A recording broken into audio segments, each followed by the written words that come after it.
Hello, you are welcome to this class today. My name is Dr. Kingsley. Now, this class will benefit you because many students they ask me, how do I know whether an organic compound is aromatic or not aromatic? Some organic compound might be cyclic, yet they are not aromatic. That is why I put this video today. If you want to know whether an organic compound is aromatic or not, you use the Huckel's rule. That is why my topic today is Huckel's rule to identify aromaticity. Now, look at these compounds on the board. I have benzene here. That is the structure of benzene. I have cyclohexane 1,3-diene. Cyclohexane 1,3-diene. I have cyclobutane and I have naphthalene. Can you tell me these ones out of them, which ones that are aromatic? You might say benzene or naphthalene, but do you know why? Or do you just cram them? Now watch. Let us see Huckel's rule in order to identify which one that is aromatic. Now, before I go to Huckel's rule, remember, anytime you see a double bond, you need to understand that a double bond is made up of one sigma bond and one pi bond. And every bond you see like this is made up of 2 electrons. So how many electrons do I have here? I have 4 electrons. 2 electrons, that is what? Sigma. While 2 electrons is a pi bond. When you come to triple bond is made up of 1 sigma bond and what? 2 pi bond. Since it's made up of 2 pi bond, okay, and 1 bond is 2 electrons. That means for triple bond we have what? 4 pi electron. While for double bond we have what? 2 pi electron. Then, what is Huckel's rule? Huckel's rule states that the number of pi electrons must be equal to 4n plus 2. Now, what is n? N is positive integers.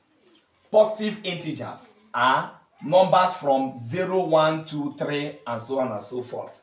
Now, anytime you put the number of pi electron in a compound and equate it to be equals to 4n plus 2, and you get your n to be a positive integer. Once your n is positive integer, from this calculation, I mean from here, you know the number of what? Of pi electron in the compound.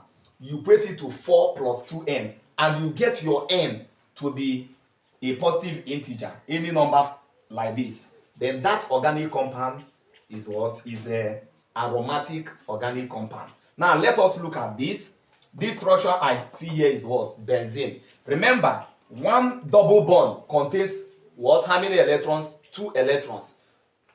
Any double bond contains 2 electrons. So how many? Contains 2 pi electrons. So how many pi electrons do you see here? There is one double bond, another double bond, and another double bond, making up what? 3 double bond in this compound. And if one double bond contains 2 pi electrons, so we'll be having 2 pi electron plus 2 pi electron plus 2 pi electron, meaning that the total number of pi electrons in benzene is 6. Now, number of pi electrons is what? 6 is equals to what? 4n plus 2. Now, if you get your n from here, you find that your n is equals to 1. Since I've gotten for benzene that my n is equals to 1, and 1 is a what? Is a positive integer. It simply means that benzene is what? An aromatic compound. Now, let us go to the second one, which is cyclohexane 1,3-diene. Now, look at the compound here.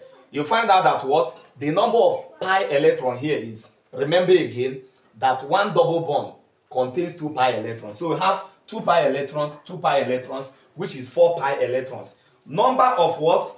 Of pi electrons is 4 and should be equals to what?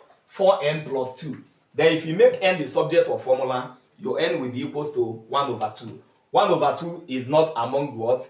The positive integers we have here. It simply means that this one is not what?